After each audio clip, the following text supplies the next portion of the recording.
अस्सलाम वालेकुम स्टूडेंट्स, कैसे हैं आप सब। मेरा नाम है बिस्मा असगर और आप और मैं यहाँ मिलके पढ़ रहे थे अभी तक एसिड्स और बेसिस। इसी पे हमने मज़ीद बात करनी है कि कैसे एसिडिक और बेसिक बिहेवियर समझने में हमें वाटर ने बहुत हेल्प आउट किया है। तो वाटर की थोड़ी सी इंपॉर्टेंस समझेंगे, साथ ही साथ एक बहुत ही इंपॉर्टेंट फिनोमेना है बेस और एल्कली में डिफरेंस। वाटर की ही बेस पे उस डिफरेंस को भी समझेंगे। तो यहाँ टाइम वेस्ट नहीं करते हैं, चलते हैं लेक्चर की तरफ और आसान सी चीज़ें आज थोड़ा समझने की कोशिश करते हैं। आए चलें लेक्चर की तरफ। तो जी स्टूडेंट्स, इतना पढ़ा हमने एसिड्स और बेसिस के बारे में और कहाँ कहाँ कौन से एग्जाम्पल में हमने वाटर को नहीं देखा। वाटर इतना इम्पॉर्टेंट है कि इसने हमें एसिड्स और बेसिस की प्रॉपर्टीज एक्सप्लेन करने में हेल्प कर दिया। कहाँ पढ़ा, ज़रा थोड़ा सा रिवाइज कर लें। आर्हीनियस के कॉन्सेप्ट की पूरी एक्सप्लेनेशन बेस ही इस चीज़ पे कर रही है कि आपका एसिड और बेस वाटर के अंदर डिसॉल्व हो जाता है। ठीक है, आर्हीनियस का कॉन्सेप्ट हो गया। साथ ही साथ आपने जितने आगे कॉन्सेप्ट्स पढ़े, ब्रॉन्स्टेड लॉरी पढ़ा, आपने लुईस कॉन्सेप्ट पढ़ा, इन सब कॉन्सेप्ट्स में हमारे पास बेसिक चीज़ ये थी कि हम वाटर में डिसॉल्व कर रहे थे। वाटर में डिसॉल्व करते करते और एसिड्स और बेसिस को पढ़ते पढ़ते हमें ये समझ आया कि वाटर सिर्फ न्यूट्रल नहीं है, वाटर कभी कभी खुद भी एसिड या बेस बन जाता है। जिस प्रॉपर्टी में हमने कहा था कि वाटर होता है एम्फोटेरिक। आज हम इसी वाटर की थोड़ी सी बात करेंगे और देखेंगे कि वाटर कितना ही कमाल प्रोडक्ट है कि this is not only helping you understand other products, in fact it is also helping you understand its own nature. इसकी अपनी नेचर बहुत यूनिक है।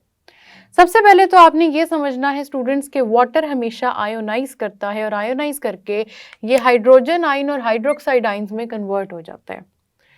हाइड्रोजन आयन और हाइड्रोक्साइड आयन्स हमारे पास वही आयन्स हैं जिसकी बात हमने की कि एसिड्स में भी हैं, बेस में भी हैं। तो इसी वजह से जब हमने पीएच स्केल डिराइव किया, हमने वाटर को अपनी एग्जाम्पल ले लिया। अब वाटर के अंदर से ये जो हाइड्रोजन आयन निकलता है, जिस हाइड्रोजन आयन को कहा था ब्रॉन्स्टेड लॉरी के कॉन्सेप्ट में proton, we called it a proton. आज हम इस प्रोटॉन पे थोड़ी सी बात करते हैं कि ये प्रोटॉन बेसिकली होता क्या है। केमिस्ट्री में आपका जब भी वाटर डिसोसिएट कर रहा है, वैसे केमिस्ट्री में नहीं, आपके सॉल्यूशन में जब भी वाटर डिसोसिएट कर रहा होता है ना, वो ये वाला आयन नहीं बना रहा होता। बेसिकली वो H पॉजिटिव नहीं बना रहा होता, वो ये वाला आयन बन रहा है H3O पॉजिटिव, जिसका हमारे पास नाम है हाइड्रोनियम आयन। हाइड्रोनियम आयन इसका नाम है, ये चीज़ आप लोगों ने याद रखनी है क्योंकि हाइड्रोनियम आयन इतना इम्पॉर्टेंट आयन है कि ये अपनी भी प्रॉपर्टीज एक्सप्लेन कर जाता है और दूसरे की भी। अब आप कहेंगे कि मिस H पॉजिटिव में और H3O पॉजिटिव में तो बहुत डिफरेंस है, वो और चीज़ है, ये और चीज़ है, आप कैसे कह सकती हैं कि ये दोनों एक ही चीज़ है। तो स्टूडेंट्स आपने याद रखना है कि जो आपके पास H3O पॉजिटिव है, जब हम इसको डिटेल में पढ़ते हैं ना, तो ये चीज़ इस तरह से कुछ बनती है, H पॉजिटिव एंड वाटर। मतलब वही वाटर के अंदर हाइड्रोजन आइंस प्रेजेंट है, वाटर ओवरऑल न्यूट्रल है, हाइड्रोजन आयन उसके अंदर आ गया, पूरे के ऊपर चार्ज पॉजिटिव आ गया, आपने इसको हाइड्रोनियम आयन कह दिया। इस तरह से आपका हाइड्रोनियम आयन बनता है, इस तरह से हाइड्रोक्साइड आयन बनता है और इस तरह से वाटर डिसोसिएट करता है। लेकिन आपने याद रखना है कि वाटर की डिसोसिएशन एक वीक प्रोसेस है, क्योंकि वाटर एक वीक इलेक्ट्रोलाइट है, स्ट्रॉन्ग इलेक्ट्रोलाइट नहीं है, जिसका मतलब ये है कि वाटर इलेक्ट्रिसिटी अच्छी कंडक्ट नहीं कर सकता। प्योर वाटर की बात कर रहे हैं।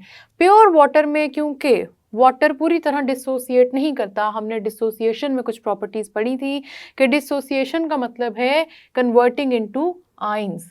अगर वाटर अपने आयंस में तो कन्वर्ट हो रहा है, लेकिन सारा का सारा वाटर नहीं कन्वर्ट हो रहा, तो फिर आपने याद रखना है स्टूडेंट्स कि आपके पास वाटर एक वीक इलेक्ट्रोलाइट है। इससे रिलेटेड पेपर में क्वेश्चन आता है, पेपर में पूछा भी जाता है। वाटर न्यूट्रल है, पीएच स्केल पे हमने डिफाइन कर दिया कि इसका जो पीएच वैल्यू आती है वो आती है 7, पीएच पे भी और पीओएच पे भी वाटर न्यूट्रल है। लेकिन साथ ही साथ वाटर की एक बड़ी ही अच्छी कैरेक्टरिस्टिक ये है कि अगर आप इसको बेस में ऐड करेंगे तो ये एसिड बन जाएगा और एसिड में ऐड करेंगे तो ये बेस बन जाएगा।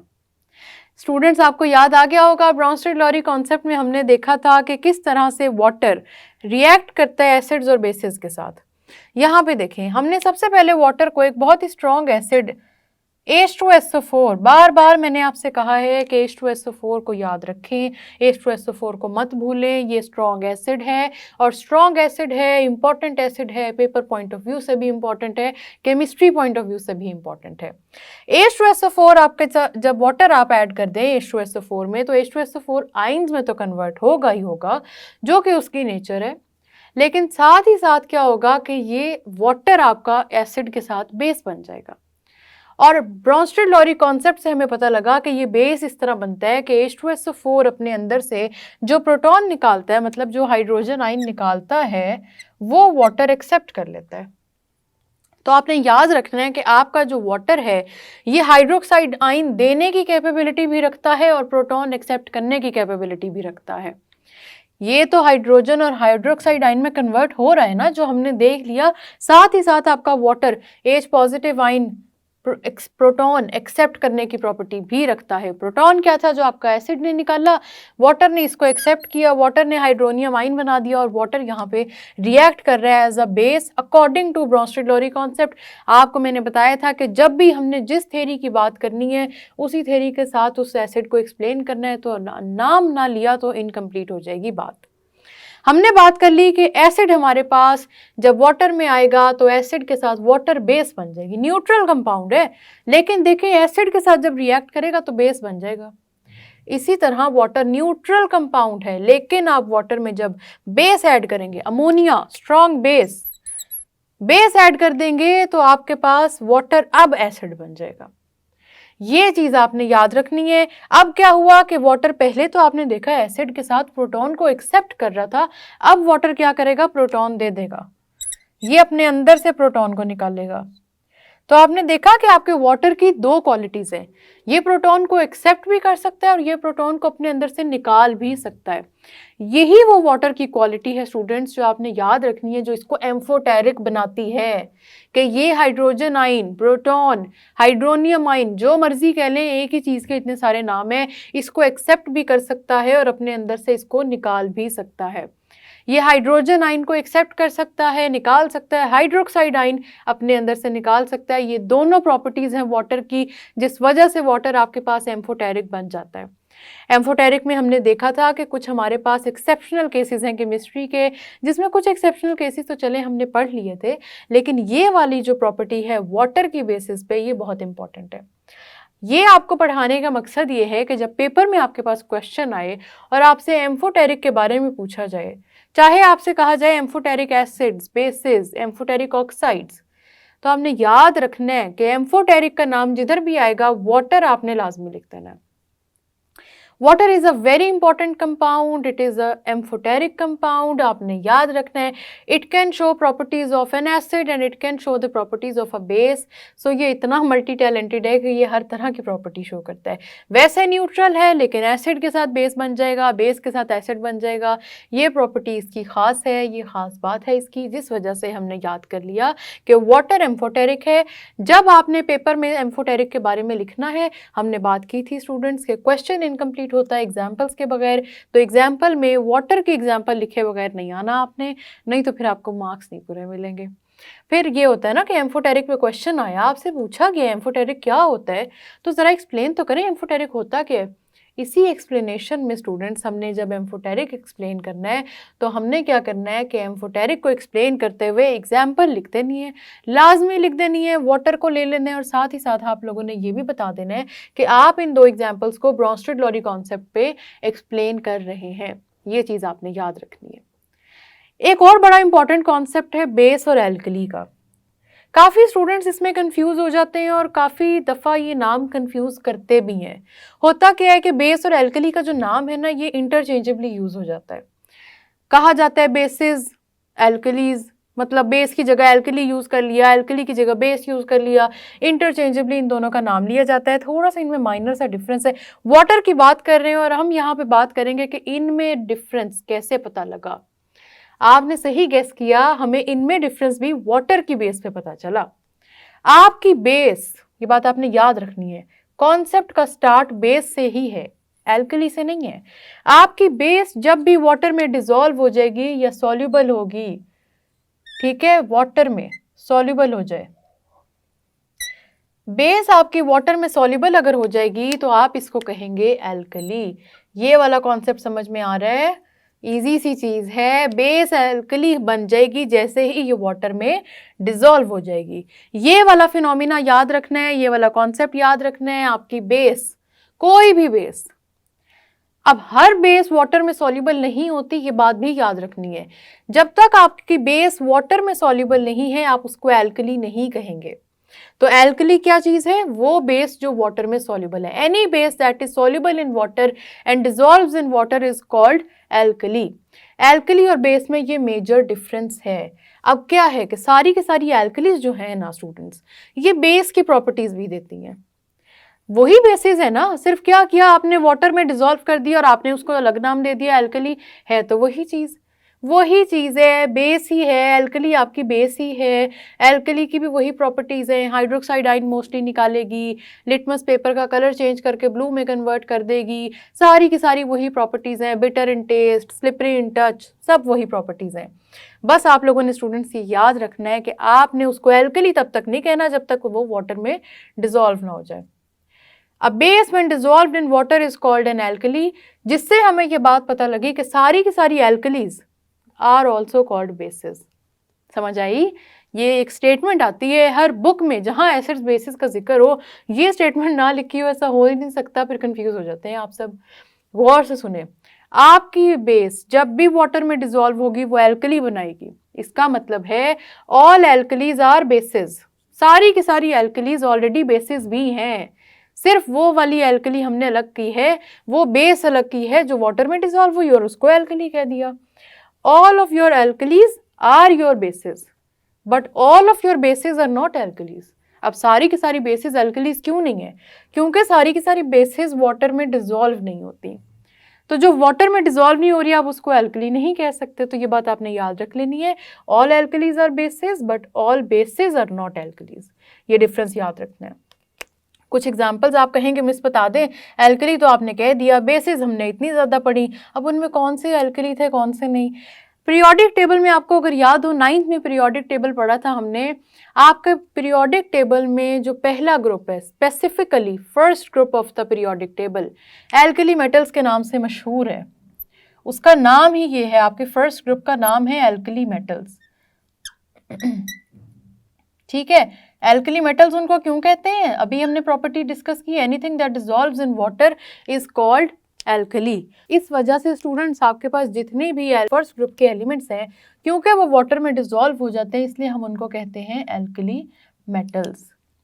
कलर चेंज है, थोड़ा सा कलर प्रोमिनेंट भी है, आपको ये याद रहना चाहिए। ये कौन से ग्रुप की बात कर रहे हैं? ये हम बात कर रहे हैं ग्रुप 1 की। ग्रुप 1 के जितने एलिमेंट्स हैं वो सारे के सारे, क्योंकि वैसे तो वो बेसिक हैं, बेसिस हैं नेचर में, लेकिन क्योंकि वो सारे के सारे वाटर में डिसॉल्व हो जाते हैं, इस वजह से आपने इनको एल्कली कह दिया, पूरे ग्रुप को हमने एल्कली का नाम दे दिया। स्पेसिफिकली एग्जाम्पल्स में ये एग्जाम्पल इंपॉर्टेंट है, साथ ही साथ आपने याद रखना है सोडियम हाइड्रोक्साइड और पोटेशियम हाइड्रोक्साइड। कितनी इंपॉर्टेंट हैं ये दोनों भी, हम कब से जिक्र कर रहे हैं। कास्टिक हैं, बेसिस डेंजरस नहीं होगी, लेकिन ये दो लाजमी डेंजरस होंगी।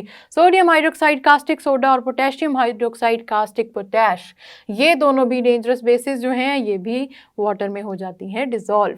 तो आपने याद रखना है स्टूडेंट्स कि आपकी जितनी भी एल्कलीज हैं वो वाटर में डिसॉल्व हो सकती हैं, और उसकी दो एग्जांपल्स हैं एल्कली मेटल। सबसे पहले एल्कली मेटल ग्रुप 1 के मेटल्स को कहते हैं, और साथ ही साथ सोडियम हाइड्रोक्साइड और पोटेशियम हाइड्रोक्साइड, ये वाटर में डिसॉल्व हो जाएंगी, हाइड्रोक्साइड आयन रिलीज करेंगी। एल्कलीज की बात कर रहे हैं, हाइड्रोक्साइड आयन रिलीज करेंगी, वाटर में डिसॉल्व होंगी, लिटमस पेपर को ये कन्वर्ट कर देंगी ब्लू कलर में, और साथ ही साथ पीएच में इनका क्या आएगा 8 to 14। ज़्यादा प्रॉपर्टीज़ तो वही है जो बेसिस की है, वही बात कर रहे हैं, ज़्यादा डिफरेंट बात हम कर ही नहीं रहे। बेसिस वाली चीज़ ही इन पे अप्लाई होगी। सिर्फ डिफरेंस क्या आ जाएगा कि these can dissolve in water, ये इनका डिफरेंशिएटिंग फैक्टर है और ये इनका आइडेंटिफिकेशन फैक्टर भी है। ये बात आपने याद रखनी है। तो देखा आपने कि वाटर कितना इंपॉर्टेंट है। वाटर अपनी नेचर से आपको क्या क्या चीज़ नहीं समझाता। वाटर का सबसे पहले तो आपने देखा वीक इलेक्ट्रोलाइट है। आपने ये भी देखा कि वाटर की मदद से हम पीएच स्केल डिराइव कर लेते हैं। क्यों? क्योंकि वाटर आपका आयोनिक में कन्वर्ट जब होता है ना, आइंस में एच पॉजिटिव निकालेगा, हाइड्रोक्साइड आयन निकालेगा। एच पॉजिटिव को हमने कहा मोर स्पेसिफिकली इसको हाइड्रोनियम आयन कहते हैं। फिर हमने देखा कि वाटर खुद तो न्यूट्रल है, लेकिन ये इसकी इतनी अच्छी प्रॉपर्टी है कि ये एसिड के साथ बेस बन जाएगा और बेस के साथ एसिड। तो यहाँ पे H2SO4 एसिड है, वाटर आपकी बेस बन जाएगी। अमोनिया आपके पास बेस है तो यहाँ पे वाटर आपका एसिड बन जाएगा। तो न्यूट्रलाइजेशन रिएक्शन हो जाएगा। न्यूट्रलाइजेशन रिएक्शन के रिजल्ट में सॉल्ट्स बनेंगे। सॉल्ट्स की जब हम प्रिपरेशन की तरफ जाएंगे तब मजीद पढ़ेंगे। अभी आपने इन चीज़ों को याद रखना है कि ये सॉल्ट्स बन रहे हैं। क्यों? क्योंकि ब्राउनस्टेड-लॉरी कॉन्सेप्ट हमने इन पे अप्लाई की है। तो आपने इस तरह से वाटर का एसिडिक कैरेक्टर भी एक्सप्लेन कर दिया कि ये प्रोटॉन एक्सेप्ट कर रहा है, साथ ही साथ आपने इसका बेसिक कैरेक्टर भी एक्सप्लेन कर दिया कि ये प्रोटॉन अपने अंदर से निकाल रहा है। यहाँ पे ये H2SO4 से निकलेगा ना, तो इसको वाटर एक्सेप्ट कर लेगा। और वाटर की वजह से ही हमें बेसिस और एल्कलीज में डिफरेंस पता चला कि क्या डिफरेंस है। वो बेस जो वाटर में डिसॉल्व हो जाए वो एल्कली है। साथ ही साथ आपने इन एग्जांपल्स को भी याद रखना है।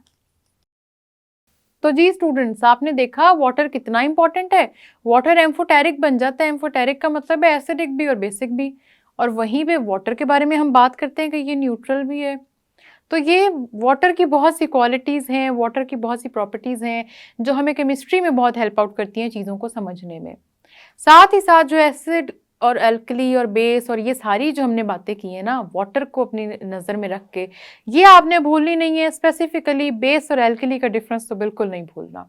वर्ड्स इंटरचेंज होते हैं लेकिन क्या मतलब है ये याद रखेंगे। और मेरे सारे केमिस्ट को एसिड्स, बेसिस और एल्कलीज में डिफरेंस पता होगा। इसके बाद हम मजीद बात करेंगे सॉल्ट्स की, लेकिन आज के लिए इतना ही है। इन्हीं कॉन्सेप्ट्स को रिवाइज करें, एसिड्स और बेसिस को बिल्कुल स्ट्रांगली इन पे ग्रिप कर लें। बाकी हम करेंगे बाद में बात। मिलते हैं नेक्स्ट लेक्चर में, तब तक के लिए अल्लाह हाफिज़।